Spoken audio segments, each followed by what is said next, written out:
and we are ready to start. I can see there's still some coming in. I can also see that there are a few familiar faces. Jijing, I know. Sophie is actually my daughter, and Jakob and some other ones.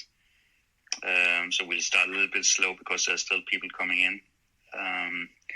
And I will try to do this better than last time I was on Clubhouse, because what happened was that I was doing this with my friend Mads Fagerholt, and then I had to go on a plane.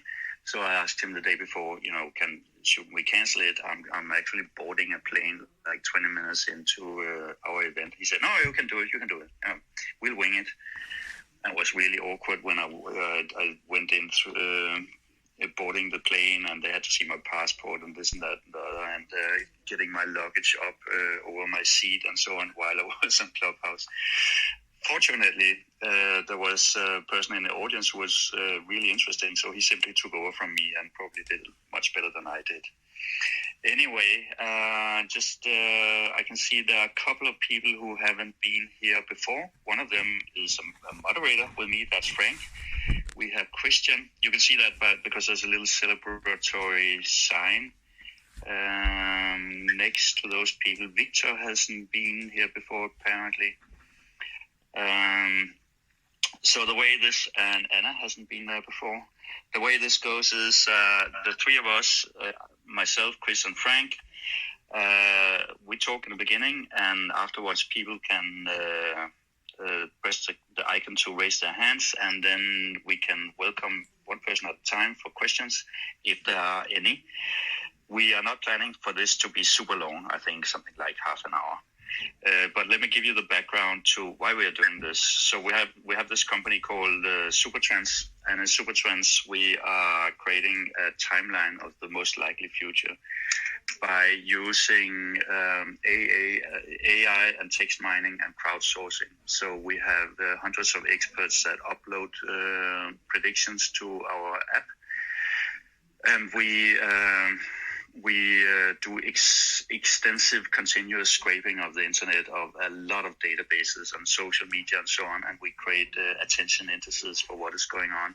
We use AI to write summaries of the most read stories in the world, and after the summer I think we'll produce about 20,000 science stories in that way annually, and we do many other things. We're also preparing to set up war rooms where we can monitor and even do TV shows about innovation and so on.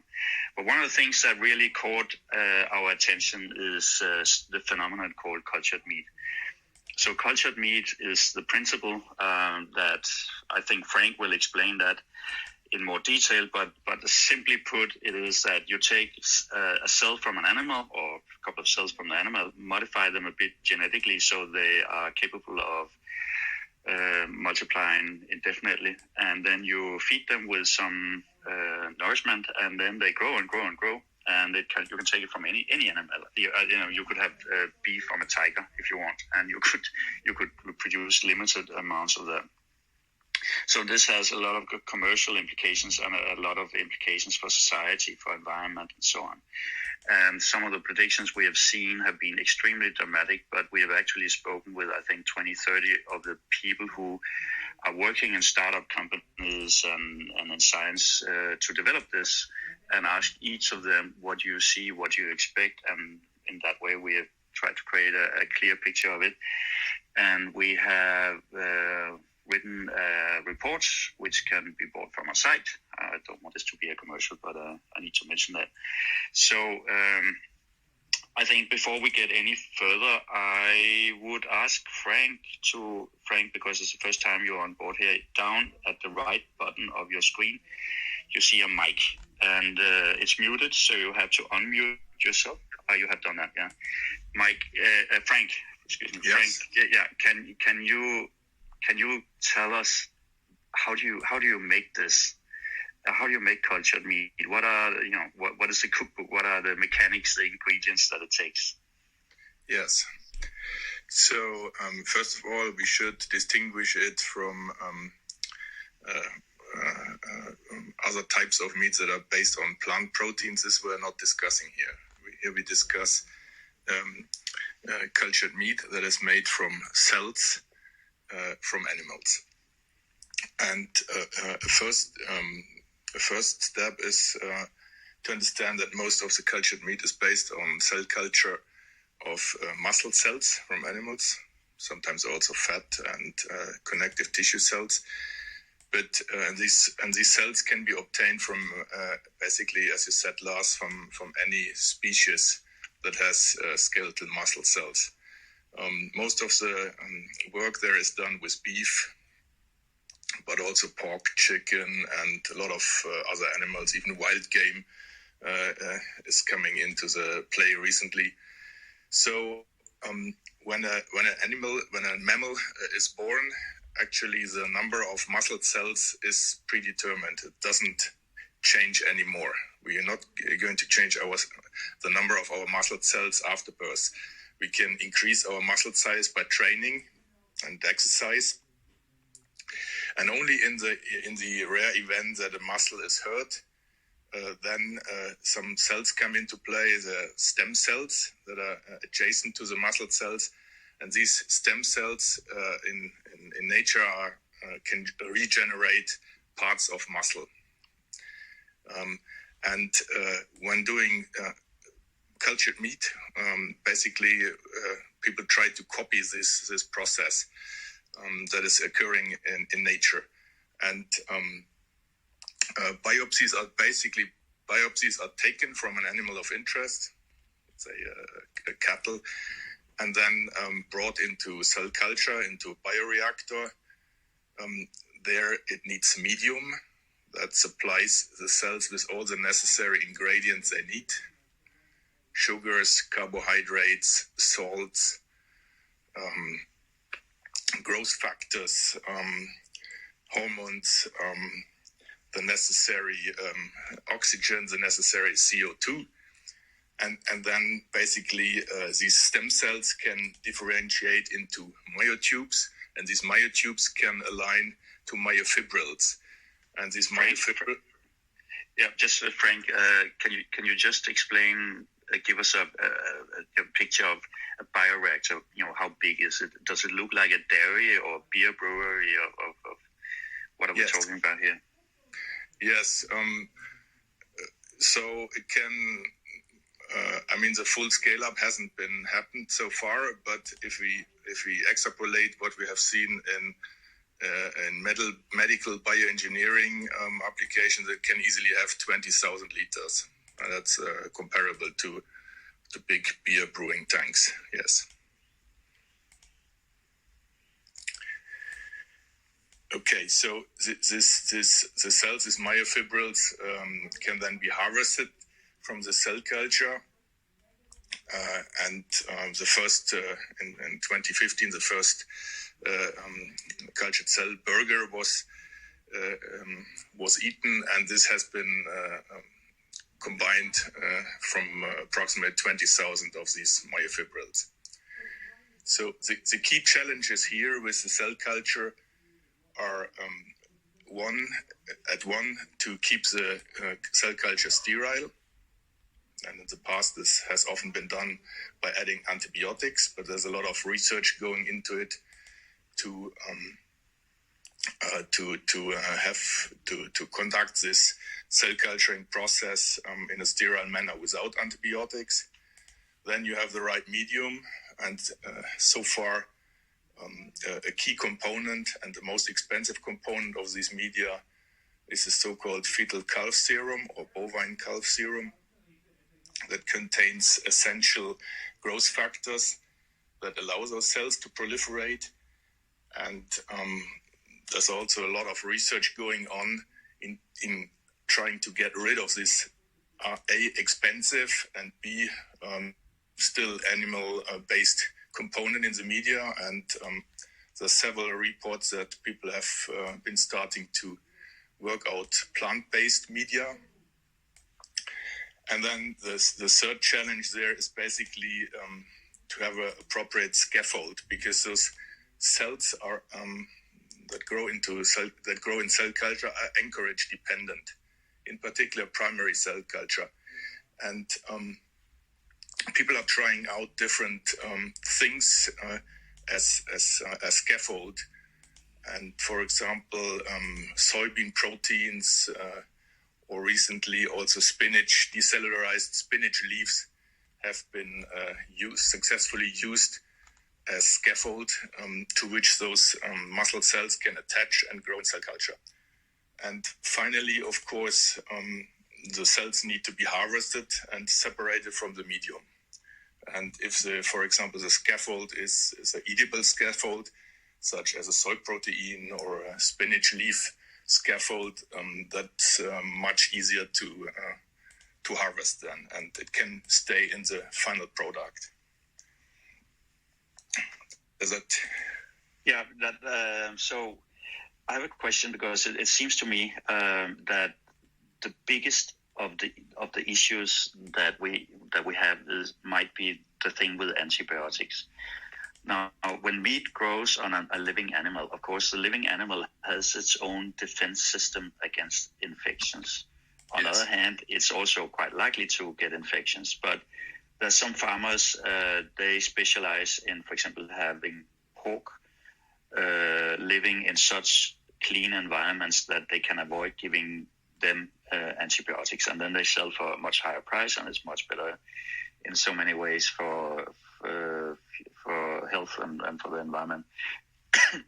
Is it possible to avoid antibiotics? I mean, is it possible to have all these cells growing and not having a single bacteria or virus into the environment and then multiplying with the meat? Yeah, that's one of the key questions, actually. And if we imagine that these cell cultures run for 2 weeks up to 40 days, depending on where you look and how at which processes you look, then you can imagine it needs to be sterile. And running such cultures without antibiotics is a matter of active research. But coming from the past, basically the biopharmaceutical processes to produce bioactive peptides, so this is mostly with antibiotics. So if we want to make the step from cell culture to food, we need either to find a way to separate this media components that we do not want to have in the food, or have a type of cell culture that doesn't require those chemicals. And of course, you can mix in any possible way. Once the technology is really working, you could have plant-based fat combined with animal-based meat. You can have blood that is made from one animal mixing with meat made from another animal. You can have genetically engineered fat that is not unhealthy, but rather healthy. So a lot becomes possible once it really works, but we are still in the scale-up phase. So that brings me to perhaps, Chris, you can unmute yourself and give us a sense of how fast is this going. We have this timeline where all our experts have uploaded predicted events. Can you just give us, I mean, I know there are many events, but just tell us some of the ones that are key and that give us a feel for how fast this will happen. Yes. I'll just take you briefly through some of the highlights for the next decade or so. Our experts are researchers, academics. They represent companies and are also investors in some cases. So they're all specialized in to various degrees in various areas of culture meat. So they have made a number of predictions for the next few years for minor technical steps, but I think the potential breakthrough year for cultured meat is 2025. That seems to be a consensus about among most of the experts. The milestones predicted for 2025 include the first cultured meat appearing as an offering on a restaurant menu. They believe that it will be the year when a minimum viable version of a scaffold for cultured meat is developed. This is what Frank was just speaking about. It's an important element of tissue engineering, which allows you to have not just sort of hamburger meat, sort of minced meat like consistency, but you can use these scaffolds to grow the cells into structured cuts, which would be like steaks with marbling and complex meat products. One of the experts said that continuous bioreactors for cell cultures would be commercially available by 2025. That's another thing that Frank just mentioned. So much of the hardware and equipment is not yet available at a price or on an industrial scale that makes it possible to do these things competitively. Cultured fish in the form of alternative fish protein is predicted to be available as a pilot business-to-business product in 2025. The first halal certified cultured beef could be commercially available within 4 years' time. So that's an interesting aspect that we might talk about later if we have time. Religious dietary restrictions. And they believe, one expert believed that cultivated red meat would be available for the first time on a small scale, but on a commercial scale in Asia in 2025. It's also the year when they think other related products made with similar processes could be available, which includes the first cell-based cow milk for a B2B market, and plant-based egg, which is another non-meat product, but it's made with a similar process. For 2026, they think that might be the year of the first IPO by a cultured meat company. It's unlikely that cultured meat companies will be super profitable with revenues of $100 million or more, which is kind of the typical earnings that you would expect in a company that goes public. But nevertheless, they think within 5 years that might happen. And for 2027, they think that cultivated chicken could be commercially available in India. The following year, 2028, will be the year when cultured chicken meat is commercially available with the same nutritional value as slaughtered poultry, which is apparently not necessarily the case. And by 2030, the price of chicken cultured meat will be comparable to that of traditional poultry. And 2030 is also predicted by our expert Luke McQueen to be the year when high quality structured cultured meat, so this is basically steak and other high quality meat products, will be commercially available without genetic modification at a cost comparable to traditional meat.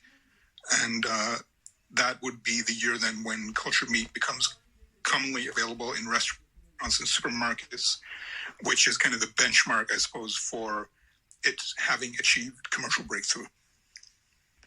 I have some questions to you about what's holding it back. Obviously, there's an ecosystem of technologies and companies that have to build up, and that takes time and is complex because something will be ahead of other things and so on. But maybe, Chris, can you take us through, for instance, the regulatory challenges and the issues of scaling and the costs? When does it make sense economically? I just want to say that when I read the report, I was thinking it's totally unclear if this starts at the high end market or the low end market. Some people are working on cultured foie gras. I would call that high end, and of course, obviously, I thought about cultured truffles, but that's another matter. But other companies are talking about pet food, which is really low end. So it's very unclear. But can you take through, from your perspective, some of the challenges you see to a fast scaling of this? Yes. So the first potential obstacle or challenge that comes to mind is, like you said, regulatory approval. And one would think that this might be quite a high hurdle.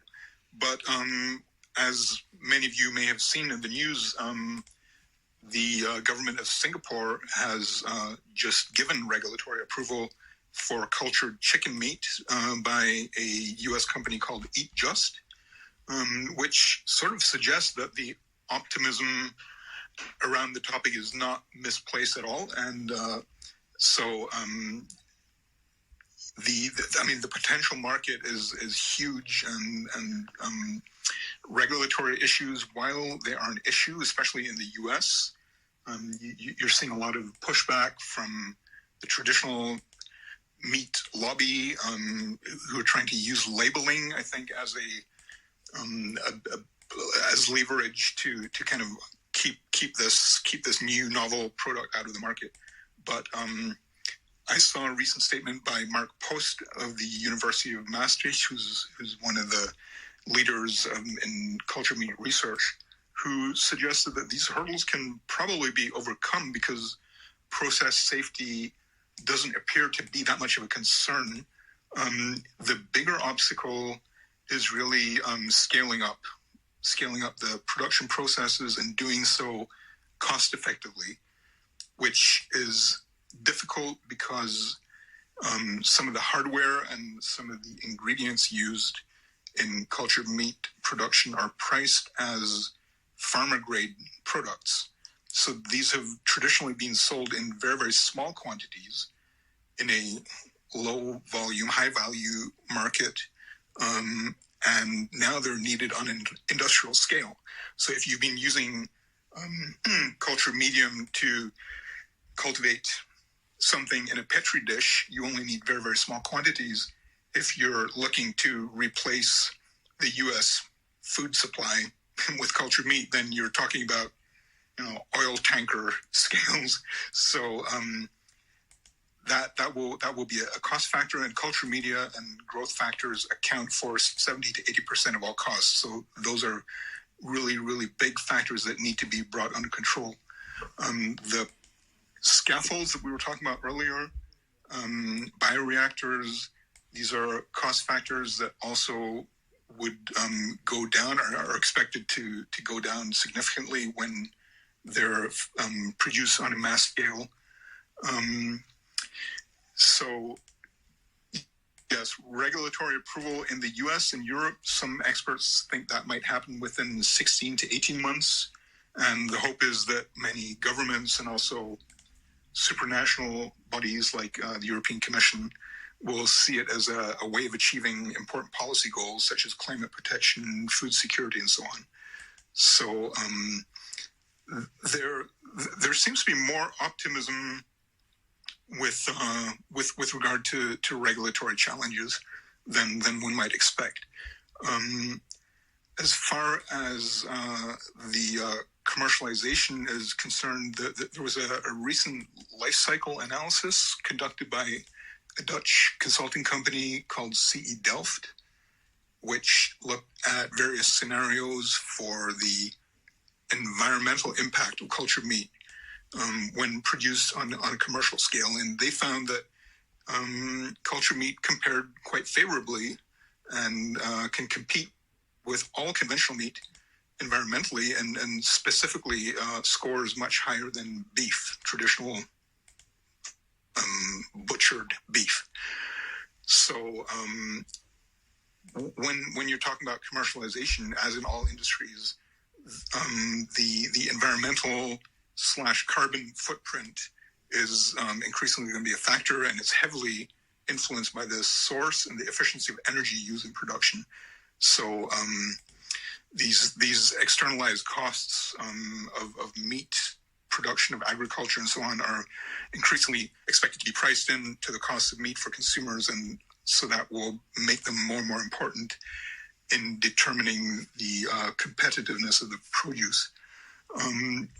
Nevertheless, though, even though production costs for cultured meat are still on many orders of magnitude higher than those of butchered meat, this Dutch study found that bringing down the costs and the cost of ingredients is feasible, and that cultured meat could be competitive with hamburger meat at a price of $5.66 per kilogram by 2030, which sounds reasonable even by Swiss comparison, where I live in Switzerland. So here the meat prices are very high, and even here that would be a competitive price.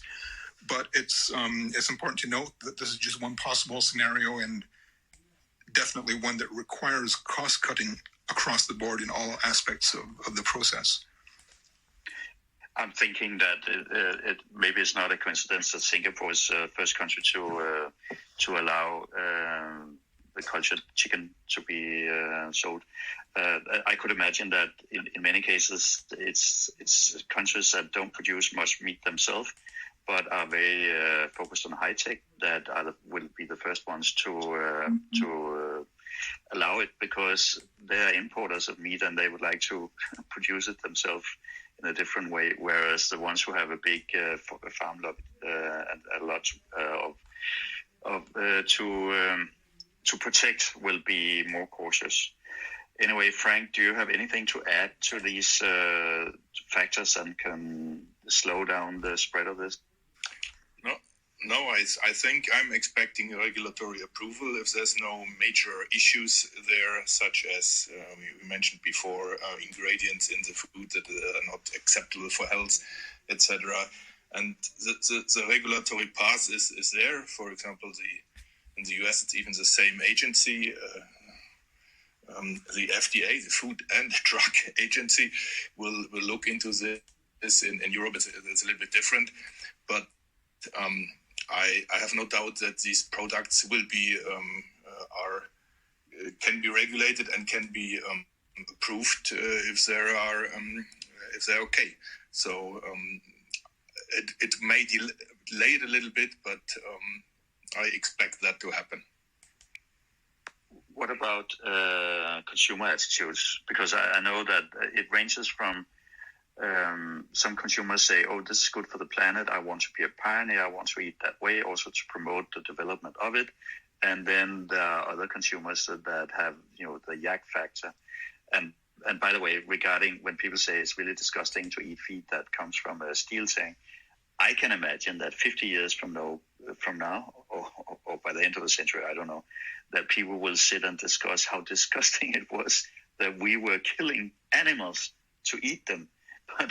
But right now, so where are we with consumer sentiment right now? I mean, there have been some studies of it. Yes, absolutely. It's not only the regulatory acceptance, it's also, of course, the acceptance by the consumer themselves.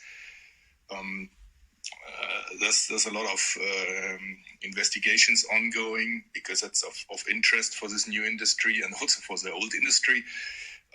We have been doing a little bit of our own research at Supertrends, and under the guidance of the two first authors, Dr. Yijing Hansen and Dr. Catalina Spaleanu, we were looking into consumer acceptance in groups of students in China, India, Colombia, and Switzerland, and did a quite deep analysis of how the concept of cultured meat and is perceived in relation to meat. And I cannot, in the interest of time, I cannot go into the depths here, but basically the recommendation to those companies to increase the consumer acceptance is that these new products have they are somehow perceived as a technical product, as a novel product, and that some hurdles have to be overcome before these innovative and futuristic products are accepted. There has been different levels of acceptance in the different countries, but one of the recommendations is to market it or to achieve the acceptance in the context of the animal from which the cells are derived. And the other thing, the other part that we did is basically is also quite interesting in our research, was that the milestones in the future that Chris has mentioned earlier, that had been exposed through the Supertrends app to the the public, and people could vote whether those milestones would be happening earlier or later. So people could basically make their own estimates when these events would happen in comparison to the experts that were the milestones had formulated, and this was quite interesting because both groups may have their own biases, and in the near future, as well as in the far future, there were slight differences in when these events actually would happen.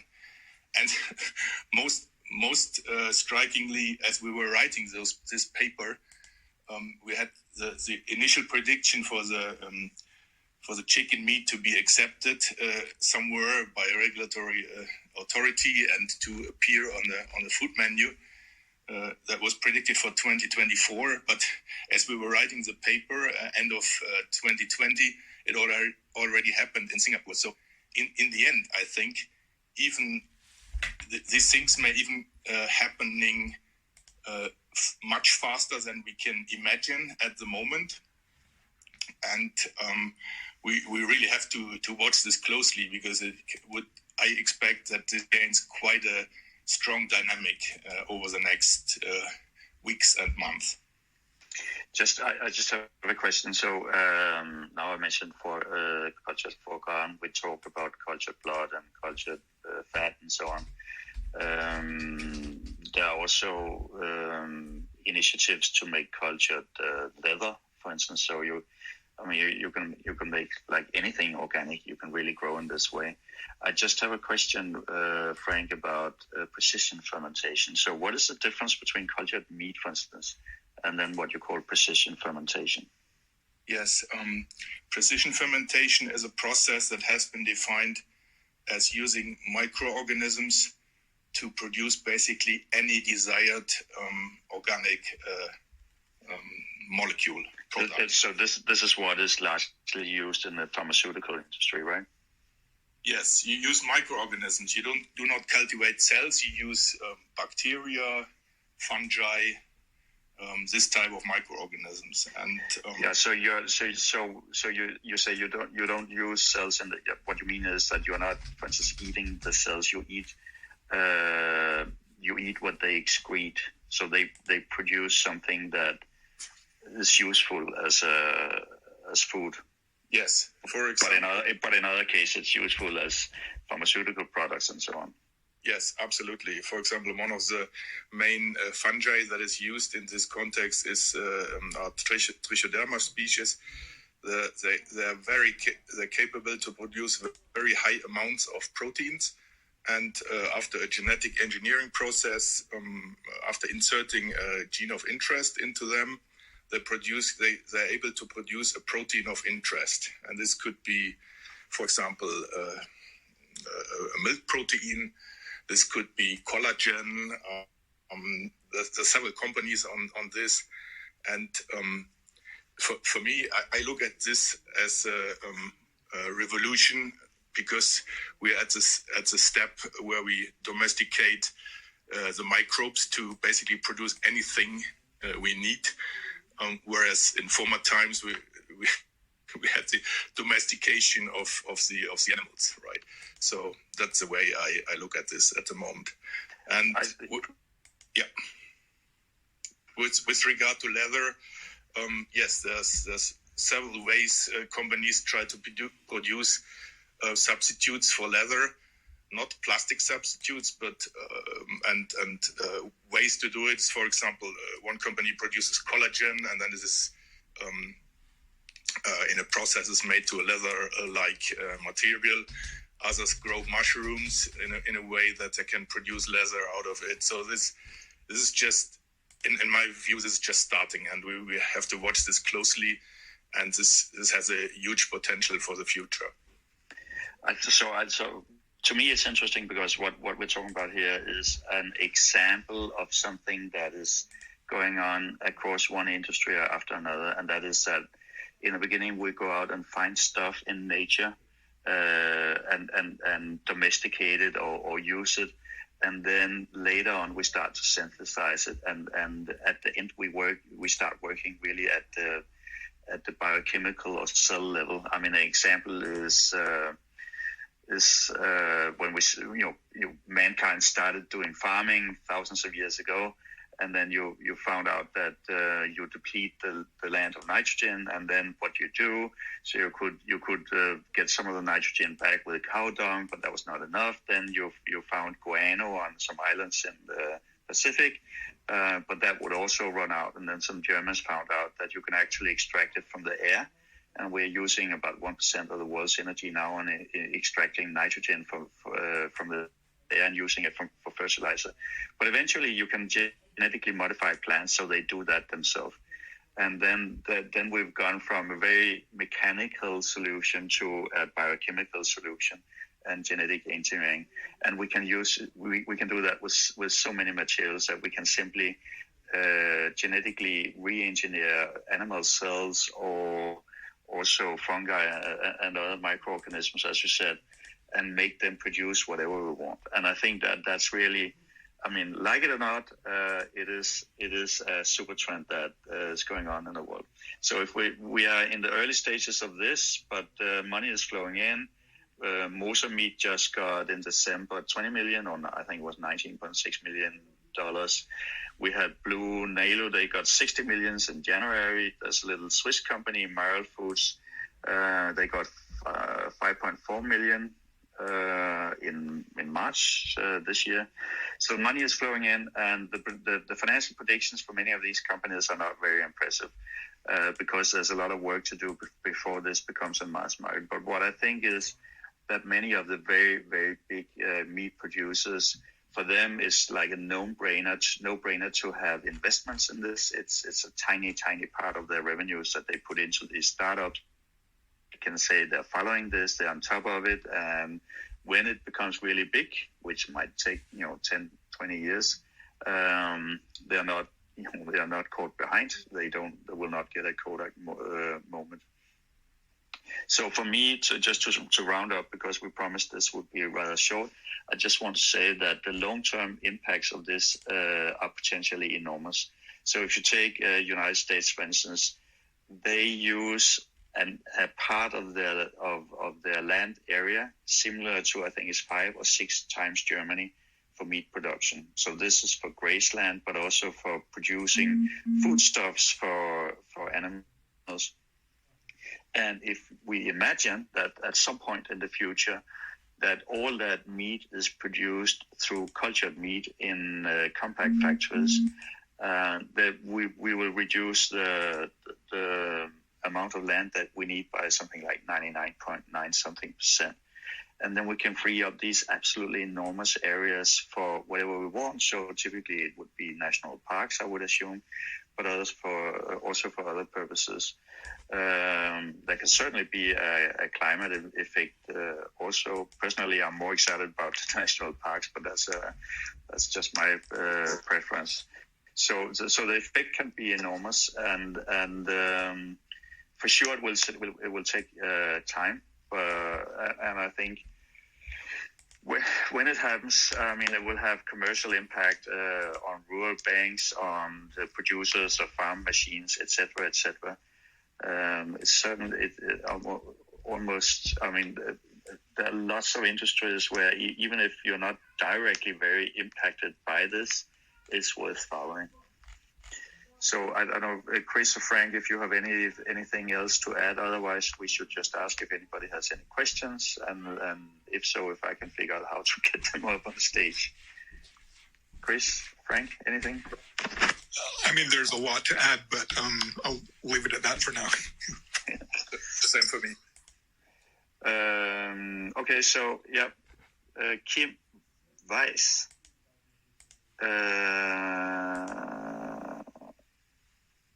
I just invited Kim Weiss to speak.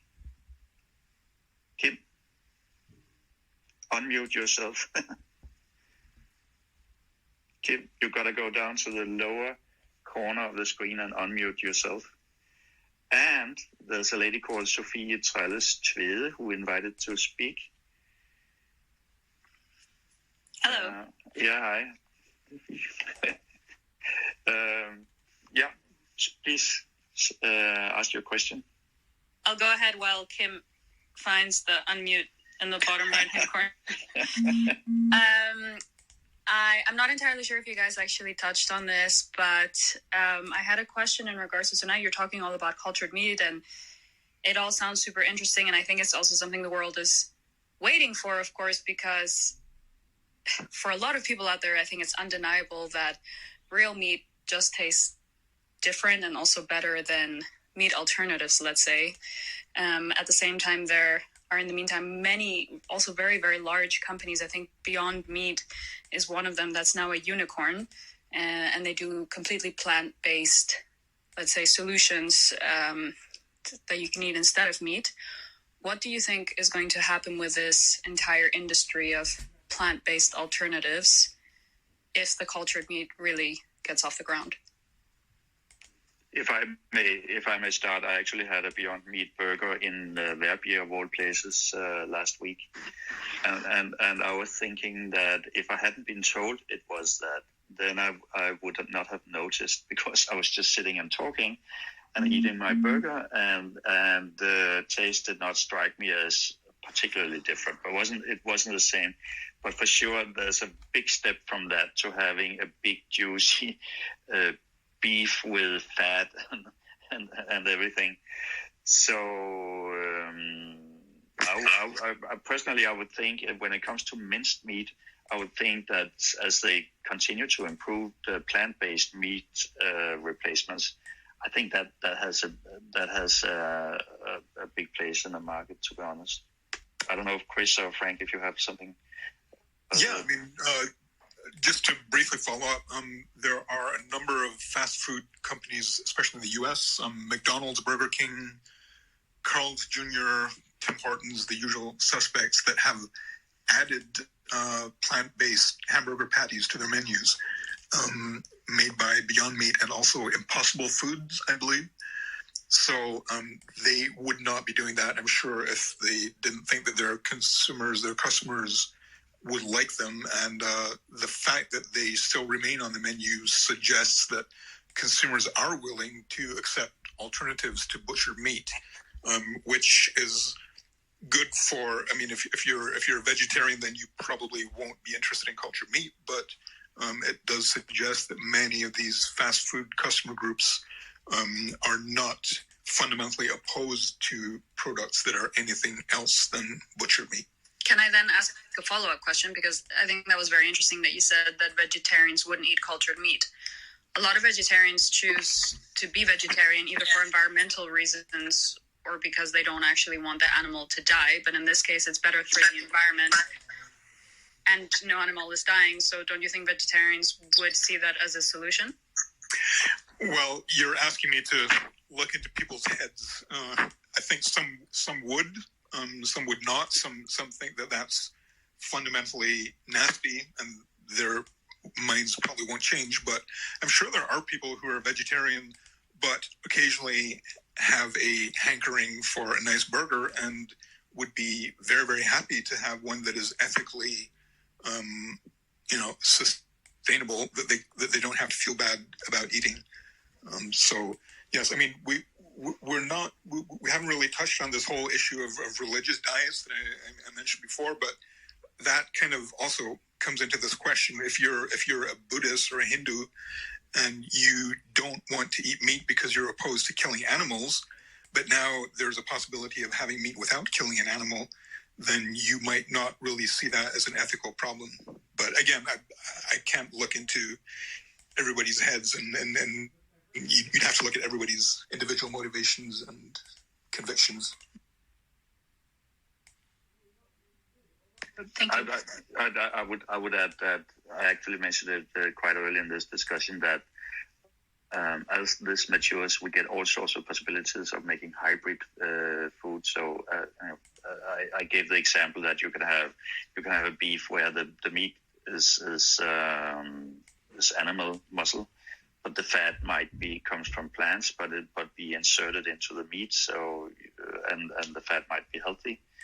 So there are so many ways that you can combine these things. Anybody else who has questions? All right, then I will thank you everybody for joining here, and I'm delighted that I did not have to board a plane in the middle of this one. So thank you very much, and for those of you who don't know us, you can follow us on Supertrends. Take care, have a nice day. Bye-bye. Bye, everybody.